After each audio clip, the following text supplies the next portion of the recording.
tripulación de 8TV, saludos y pues un gran año 2013 y recuerden tomar todos los días Chocomil Lagunero. Perfecto. Sobres. Pronósticos presentó.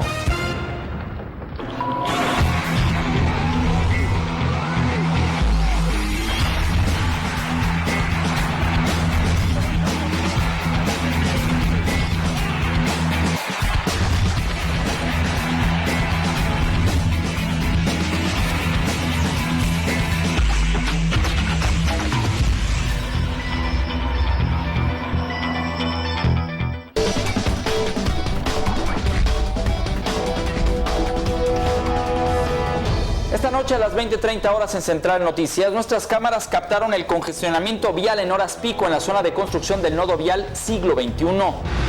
La Cruz Roja alerta por la falta de conciencia al conducir, lo que ha incrementado los accidentes viales. Emite la Comisión Estatal de los Derechos Humanos una recomendación dirigida a la Secretaría de Seguridad Pública. Elba Ester Gordillo iniciará su defensa formalmente el próximo 17 de abril. El nuevo secretario dice no tener tiempo para ir a visitar a la maestra. José Mujica causa polémica por sus dichos contra la presidenta argentina Cristina Fernández de Kirchner. Además, un especial, cumple 40 años el teléfono celular. Soy Ramiro Escoto y lo espero hoy 20:30 horas en Central Noticias por 8TV.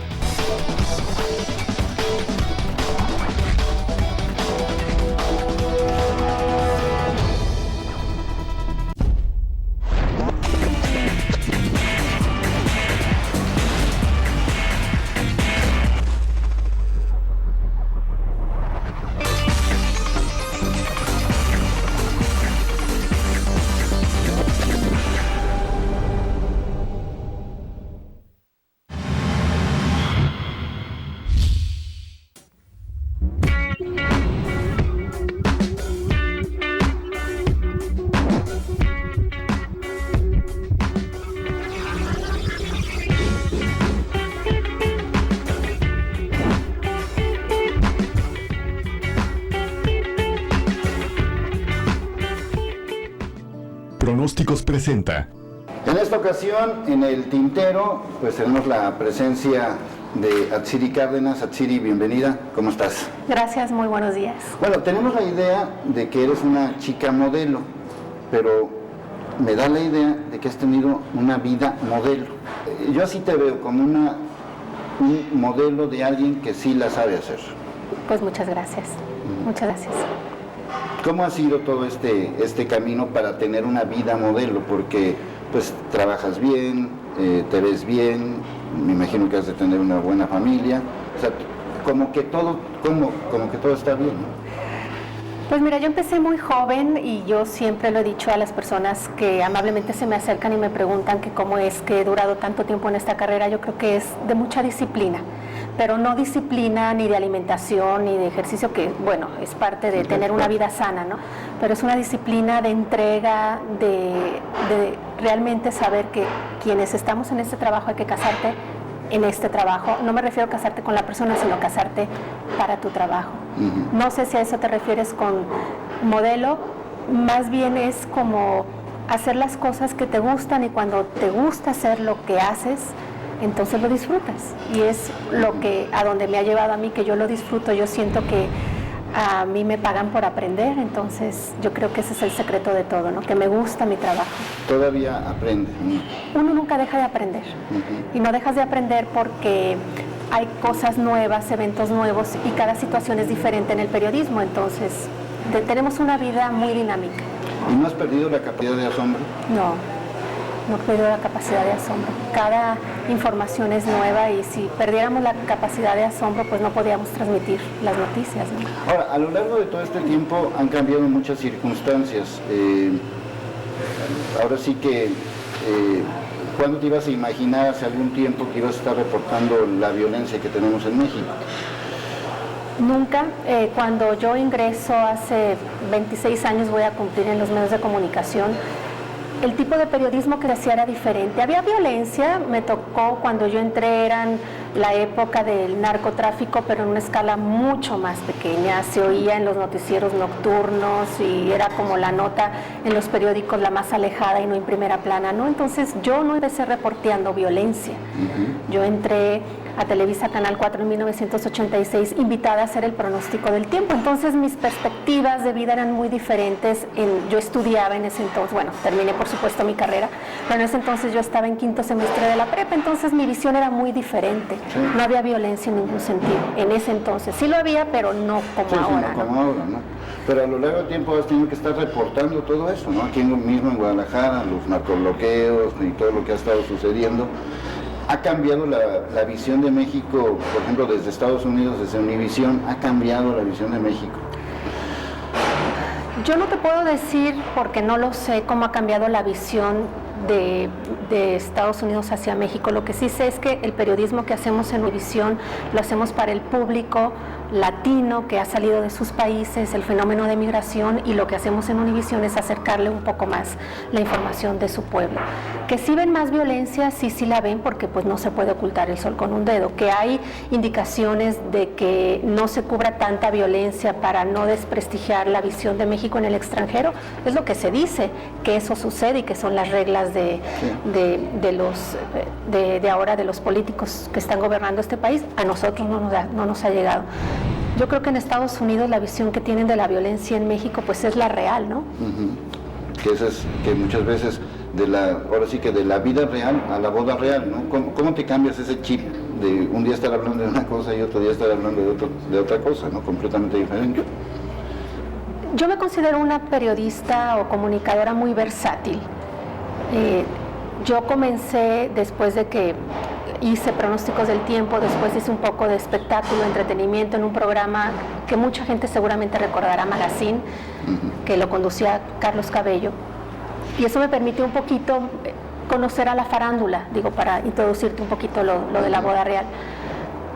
La boda real llegó a mi carrera a los 24 años de que yo comencé como periodista. Yo creo que me llegó en un buen momento porque pude yo valorar y dimensionar el evento que yo estaba cubriendo, donde habíamos periodistas de más de 115 países del mundo. Tú sabes que la gran mayoría de los países no son monárquicos y sin embargo había un gran interés por este enlace. Entonces yo pude valorar la oportunidad que me dio Univisión y me lo dio, yo supongo que por mi entrega y por mi profesionalismo y porque ya tenía muchos años en la compañía y conocía las necesidades de la compañía. Sí. Y me llegó a un muy buen momento porque no me deslumbró el evento. Entonces pude ponerme frente a una cámara con un palacio detrás de mí, que es una institución en la monarquía mundial, y no dejarme vencer por los nervios y hacerlo bien y difundir la noticia. Si lo hubiera hecho a lo mejor cuando tenía 10, 15 años en el medio, me hubiera rebasado el evento. Entonces yo creo que a mí me ha llegado todo a su momento. Tarde, pero a su momento. Y me he ido despacio porque llevo prisa, como dicen por ahí, ¿no? Ahora, tu misma preparación, y lo digo con todo el respeto que algunos nos merecen, en el sentido de que uno pudiera pensar que para estar en la tele, pues con una cara bonita es más que suficiente. Tú has demostrado que no nada más cara bonita, hay que hacer más cosas, ¿no? De ahí la permanencia, me imagino. Pues yo te agradezco mucho esa percepción, aunque no voy a negar que fue mi físico lo que me abrió mi puerta a los medios de comunicación. Yo entré la primera vez que me invitaron a trabajar a Televisa Guadalajara en 1986, fue por el físico, efectivamente. Me invitaron a hacer como la cara bonita de un programa con Memo Ríos, no sé si ubicas a Memo Ríos. Sí, claro, Aplausos. Exactamente, Aplausos era un programa en el que a mí me invitaron a estar ahí.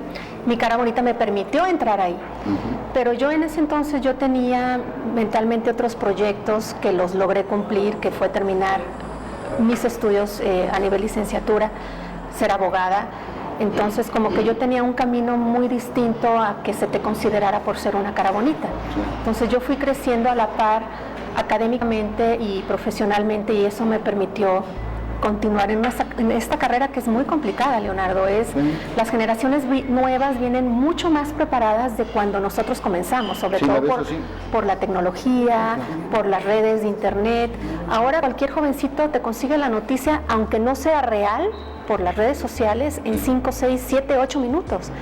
Y anteriormente tú y yo nos íbamos al lugar de los hechos y son otros tiempos, Sí. son otros tiempos. Pero sí ves esa preparación porque yo al contrario los veo a lo mejor no tan, como que lo vieron más fácil, ¿no?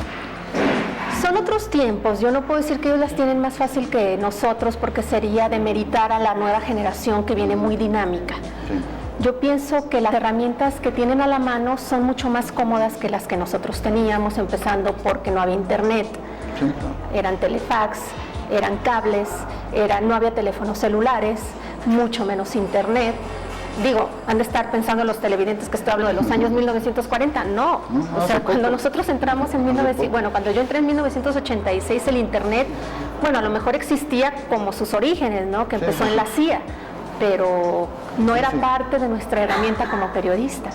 Sí, y algunos eventos importantes, trágicos, como los de las explosiones que también te tocaron, ¿no? Sí, me tocaron. Yo en ese entonces era estudiante de la Facultad de Derecho. Recuerdo perfectamente ese 22 de abril de 1992. Era un miércoles de semana de Pascua. Y Más o menos en estas épocas. Bueno, sí, hoy es era un jueves de Pascua. Era un miércoles de semana de Pascua, efectivamente. No había clases, afortunadamente, bueno, todo el mundo eso lo sabe, que de haber habido clases la tragedia hubiera sido mayor. Yo ya tenía 8 años en el periodismo en ese entonces, no, 6 años en el periodismo. Yo ya conducía un noticiero local de Canal 4, entonces sí fue muy complicado. Pero como sea te rebasa, ¿no? Fue un evento que... Sí, te rebasa en todos sentidos, en lo emocional, en lo humano. Digo, no nos había tocado nunca una experiencia así. Por mucho.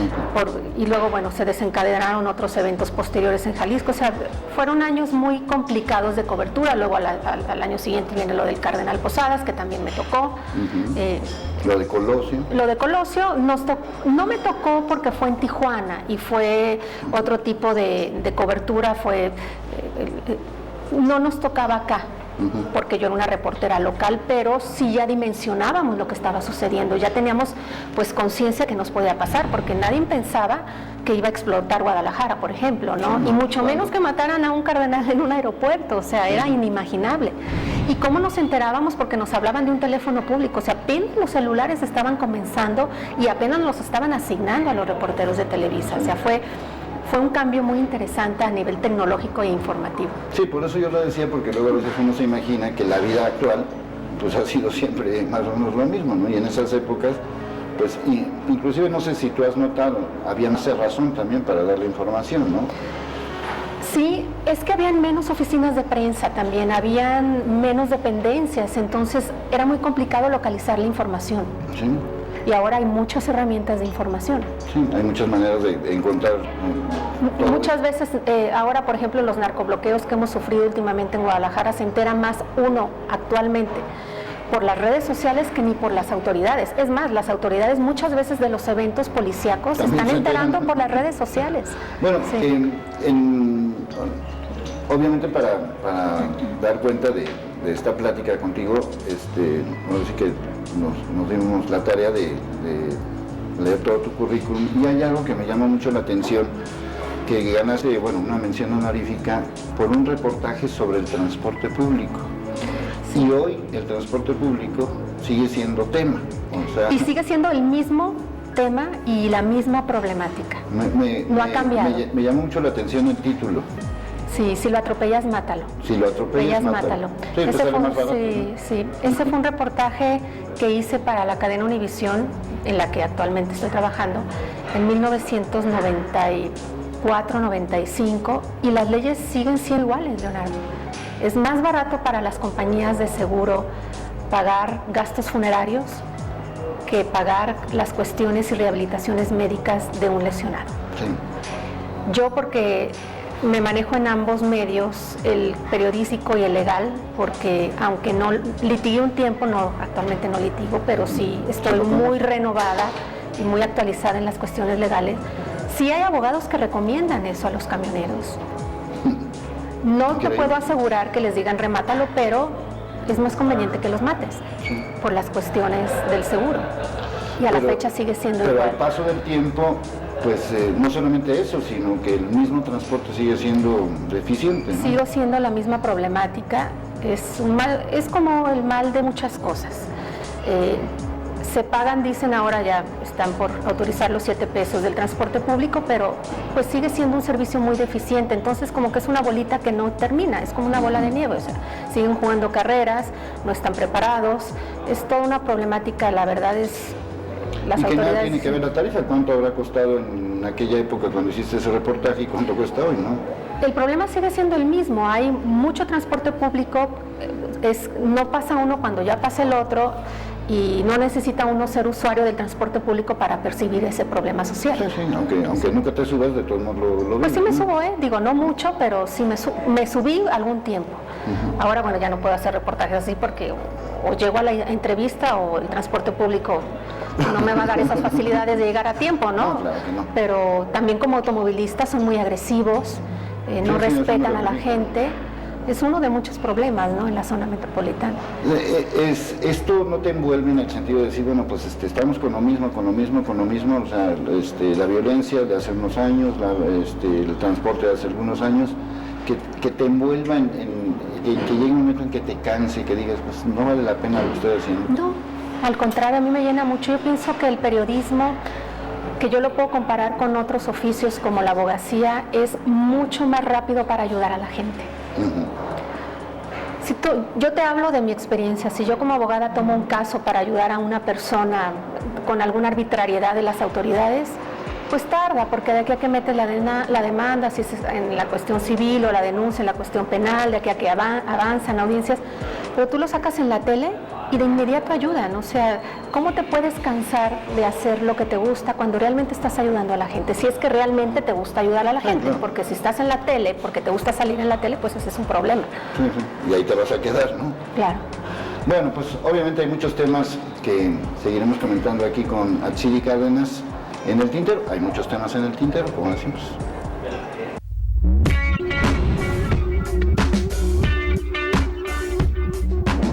Pescadería San Blas. Los mejores pescados y mariscos frescos como recién salidos del mar, empacados al alto vacío con tecnología de punta. Visítanos en sucursal Plaza María Isabel Localache, Avenida Patria 2974, a 1 cuadra de Mariano Otero, o sucursal Chapalita, Avenida Tepeyac 797, a 2 cuadras de Las Rosas. Pescadería San Blas. Aranza Joyas, diseños exclusivos, piezas únicas que distinguen. Aranza Joyas es sinónimo de vanguardia y diseño y la más alta calidad en cristales y perlas naturales. 20 años en experiencia nos avalan. Exclusividad hecha joyas. Accesorios y ceremonias. Da el sí con Aranza Joyas. La Gran Plaza Fashion Mall. Sucursales en Guadalajara, Miami y Sevilla. Caprichosamente joyería. Aranza Joyas. Trabajando y desarrollando tecnología en 43 años hemos generado 2 nuevas ramas industriales, como son la tortilla de trigo y la de las tostadas y botanas. Hicimos de Villamex una industria escuela. Hoy tenemos 15,000 familias que ya tienen su negocio propio. Además, hemos generado 75,000 empleos. Di no a la piratería y aquí en Villamex encontrarás asesoría para que hagas negocios exitosos. Feria Nacional de San Marcos 2013.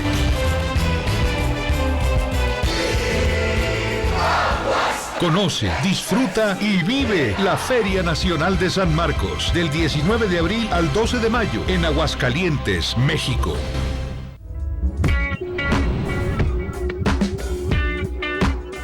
Bueno, seguimos con Atsiri Cárdenas de Univisión, aquí en El Tintero. La Casa del Tintero ya la conocen, es este lugar Don Key.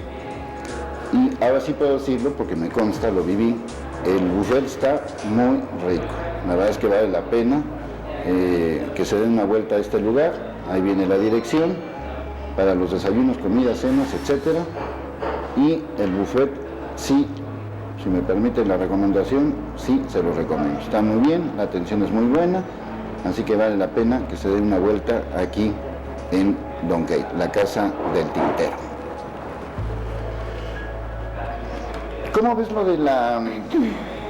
Ahora sí que aprovechando el viaje, dado que eres abogada, ¿cómo ves lo de la ley de amparo? Porque es un tema que tú has seguido durante muchos años, ¿no?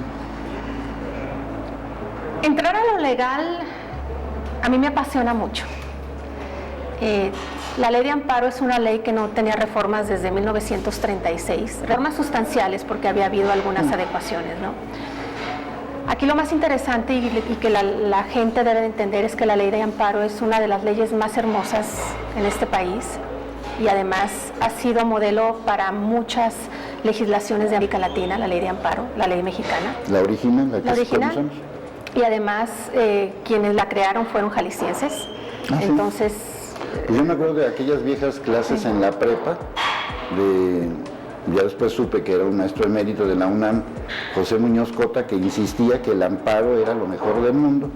Es que es la ley federal que te permite protegerte y defenderte de las autoridades. Eso es lo que es la ley de amparo. Por eso mucha gente dice, ay, ampárate. Bueno, es muy común que digan, ampárate, pero la verdad es que es una belleza la ley de amparo, las reformas que acaba de promulgar el presidente Peña Nieto. Para los que conocemos esta ley, a mí en lo personal me gustan mucho porque antes la ley de amparo solamente protegía o amparaba a quien la ampliaba. O sea, si tú lograbas algo con la ley de amparo, era únicamente el beneficio para ti, lo que conocemos los abogados como la fórmula Otero, ¿no?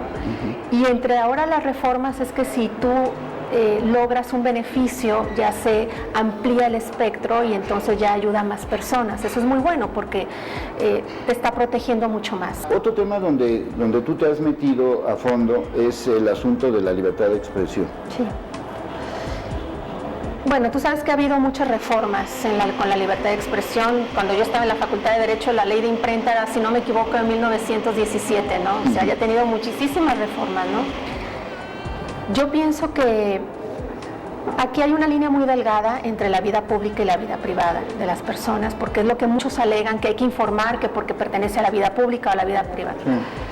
Yo abogo por la libertad de expresión siempre y cuando no se metan en la vida privada de las personas porque es algo que no nos interesa. O sea, si no es una función de gobierno, no es una cuestión que nos afecte como ciudadanos, yo pienso que se pueden publicar muchísimas cosas. Y hay que tener muchísimo cuidado también porque aquí vamos... En México yo creo, Leonardo, que no se aplica mucho la ley para proteger sobre todo la información. Hay muchos periodistas y reporteros, no hablo de mi ciudad ni hablo de mi estado, sino de los noticieros que yo veo. Yo estoy monitoreando mucho los noticieros nacionales, me gusta mucho estar al pendiente. Y no siento que haya un buen manejo de cuidar la información, porque no hay leyes fuertes que se apliquen contra las personas que malinforman. Y además en este país no prosperan mucho las demandas. Es que antes, por ejemplo, la difamación era un delito, ya en Jalisco ya no es un delito. Yo te puedo difamar a ti de algo y hazle como quieras. Puede haber un daño moral, te puedo pagar el daño moral, pero también ahí es otro problema, porque ¿cómo cuantificas el daño moral? Sí. Entonces, yo sí creo que la libertad de expresión es muy importante, pero hay un muy mal uso de la libertad de expresión en este país. No nos hemos metido a fondo a ese tema tampoco, ¿no? O sea, como que hay un miedo de parte de los políticos y de parte de los mismos medios, lo dejamos ahorita como está, ¿no? Que ya lleva años también, pero que sí se necesitan quizás algunas cosas, regularlas, quizás no... Y hacernos más responsables los comunicadores, porque desde que la difamación y la calumnia, por lo menos en Jalisco, ya dejaron de ser un delito, pues hay muchas personas que se les hace muy fácil difamar y calumniar, y entonces no hay cómo protegerlo. Ese es un punto muy, muy interesante, que agloba la cuestión de la comunicación y de la libertad de expresión. Sí, ¿y qué haces con ese daño? Nada. O sea, no. Ya ni siquiera, bueno, la ley de imprenta decía que había que pedir disculpas o publicar esa mentira en la misma dimensión, en el mismo paso. Sí, pero ya el daño ya estaba hecho. Y siguen pasando muchas cosas, actualmente, sobre todo ahora, a mí me parece... Tiene sus pros y sus contras. Ahora, por ejemplo, con las nuevas formas de hacer la noticia policíaca. Ya se nos comunicó que ya no va a haber, por ejemplo, presentaciones de presuntos implicados o presuntos delincuentes en la nota policíaca. Antes los detenían y te los presentaban. Ya se terminó eso. A nivel nacional y a nivel estatal ya se nos avisó que eso se terminó. Yo no te puedo decir si estoy en contra o a favor porque había que ver el caso. Pero si, por ejemplo, es una persona que tiene muchos antecedentes y puede servir para que se le acumulen más denuncias y prospere la averiguación previa, es muy bueno presentarlo, pero también estás violentando sus derechos humanos y sus garantías individuales, porque a lo mejor no es culpable de todo. y ya le echaste a perder su carrera. Pero también si la autoridad te los pone ahí para que tú te los exhibe, pues no que no los pases, ¿no? O sea, partes del hecho de que pues ya investigaron algo y resulta que no era algo cierto, que ¿no? nosotros comentábamos los reporteros recientemente con algunas autoridades de Jalisco, que estábamos viendo la posibilidad de cómo ser un poco más responsables con el manejo de las presentaciones y de los medios policíacos, porque perjudicas la investigación y la averiguación previa. Sí. Eso es muy evidente, porque siempre va a haber por ahí el amigo, el bolero, el del elevador, el de la cafetería, que va a oír más de lo que uno como reportero se entera y te pasan datos aislados. Sí. Y puedes perjudicar la investigación por el simple hecho de sacar la nota. Realmente perjudica la investigación. Yo te lo puedo decir porque yo un tiempo incluso estuve trabajando en una agencia del Ministerio Público cuando era estudiante de Derecho, y esa filtración de información sí tiene muchísimo que ver para que se te caiga una averiguación previa. Y ahora con la información, que tú puedes subir un Twitter y no saber siquiera, puedes saber de qué máquina salió, pero no puedes saber quién lo escribió, si es que no tienes un usuario que pueda detectarte exactamente. Puede ser cualquiera que use esa máquina. Entonces sí, yo creo que debe de haber un control en las presentaciones, sobre todo por parte de las autoridades policíacas, porque sí se perjudican mucho las investigaciones. Ese es mi personal punto de vista. Se nos va a acabar mucho el trabajo en el sentido de que ya no vamos a tener y estar publicando mucha nota policíaca, pero también es apología del delito. Sí. Y yo que trabajé en un programa 100% policíaco, fuera de la ley y duro y directo, que fueron programas que hicieron historia en México, realmente hacíamos apología del delito. Sí. Yo me acuerdo que en una ocasión, en ese entonces, hubo un motín aquí en la penal de Puente Grande, y entramos y la gente me quería saludar porque trabajaba en duro y directo, o había gente que quería delinquir porque quería salir en duro y directo, y ese es un grave problema. Sí. Y se convierten también en personajes más famosos de lo que uno... Sí, ¿no? Los hacemos famosos. Sí, en ese sentido. Sobre todo, y bueno, recordando yo aquellas épocas, inclusive los delitos no eran tan delitos como ahora, ¿no? No eran tan graves, no eran con tanta hazaña, no eran con tanta sangre. Ahora, imagínate, ese tipo de programas hoy tendrían... Encontrar cabezas, yo me acuerdo fuera de una televisora local se encontraron cabezas hace 4 o 5 años dentro de una bolsa de plástico. Pues, ¿cómo que cabezas? Sí, o sea, y ya tú puedes encontrarte un amigo, se encontraron unas cabezas, y es, ¿otras cabezas? O sea, no es posible lo que está sucediendo. Los famosos cuerpos, los 26 cuerpos en noviembre del 2011 aquí en Guadalajara, ¿cómo te sobrepasan esos eventos? No te dejas de sorprender, pero ¿cómo dices, hasta qué punto hemos llegado, no? Sí, y ahora acaba de pasar en Tamaulipas y como si nada ya se nos hacen hasta cotidianos. Yo me acuerdo, para no decir nombres, un general decía en una reunión que tuvimos, un general de la Secretaría de la Defensa Nacional nos decía que no publicáramos lo que decían las narcomantas, por ejemplo, que ponían, que no publicáramos los narcomensajes, que no hiciéramos difusión de los videos que estaban subiendo. Y en el fondo tenían razón. Entonces, es complicado, ¿eh? Sí, yo creo que sí es complicado, pero también creo que no es para que ningún diputado, ningún senador lo haga. Creo que lo tienen que hacer los propios medios, ¿no? Desde dentro. ¿Hay alguna diferencia en trabajar en Univisión? O sea, Univisión es diferente a Televisa o diferente a otros medios. Sabía que ibas a hacer esa pregunta porque mucha gente me la hace. Yo a las dos empresas las quiero mucho. A mí Televisa me hizo y Univisión me sigue haciendo. A mí Televisa me enseñó cómo hacer las cosas y puedo explotar lo que bien me enseñó Televisa en Univisión. No son diferentes, lo que es diferente es al público al que vamos. Porque cuando yo trabajé y de repente todavía tengo colaboraciones para Televisa México, el público que nos ve es un público diferente, es un público que está en su país, es un público que no tiene añoranza por México, es un público que tiene aquí a la mano las tortas ahogadas, en lo que refiere a mi estado, las chivas, el tequila, el mariachi, la charrería.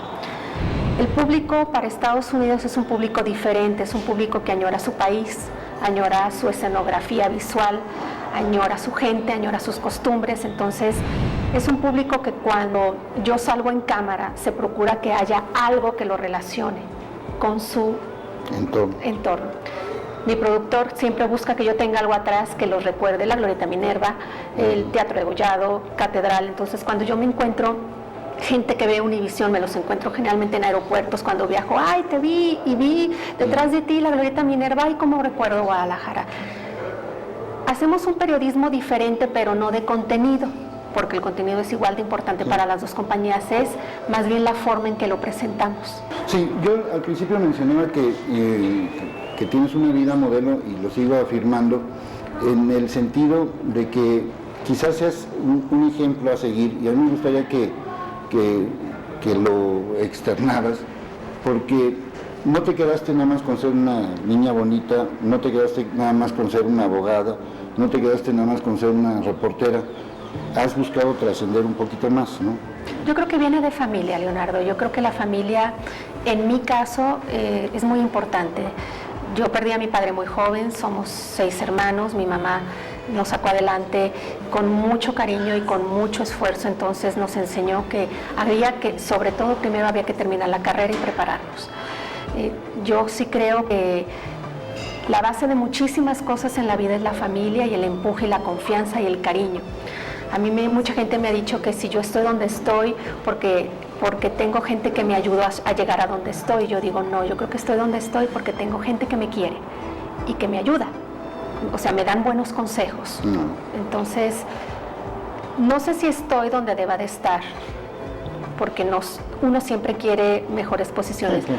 Yo sí creo que estoy donde me gusta estar y rodeada de mi familia y de mi esposo y de mi gente. Y yo pienso que lo que he logrado es por mis bases familiares y por mi preparación, pero porque ha habido gente detrás de mí que me ha impulsado y me ha motivado. Pues es una enseñanza de que portándose bien, de todos modos las cosas salen bien. Y luego a veces ese tipo de historias, porque ya los niños ya quieren estudiar otras cosas, o no estudiar para hacer otras cosas, yo creo que vale la pena esfuerzos como el tuyo, y sobre todo pues resaltar, ¿no? Mucho sacrificio, es mucho sacrificio porque yo empecé en la tele muy joven, cumpliendo 18 años. De hecho, cuando a mí me invitaron, tú lo conociste, ya platicamos de él fuera de cámara, José Luis Wash me invitó, yo tenía 17 años, cumplía 18 a la semana, no me podía contratar porque era menor de edad, pasó la semana y me contrató. Y es mucho sacrificio porque mientras varios amigos míos, tanto en la prepa como en la carrera, tenían otro tipo de vida un poquito más cómoda, más de fiesta, más de amistades, pues yo me la pasaba reporteando, estudiando, haciendo investigaciones, haciendo periodismo, pero hice lo que me gusta. Entonces no estoy arrepentida y lo volveré a hacer. Pues Atsiri Cárdenas, muchas gracias. Desde luego dejamos muchas cosas en el tintero, pero pues ya habrá otra ocasión.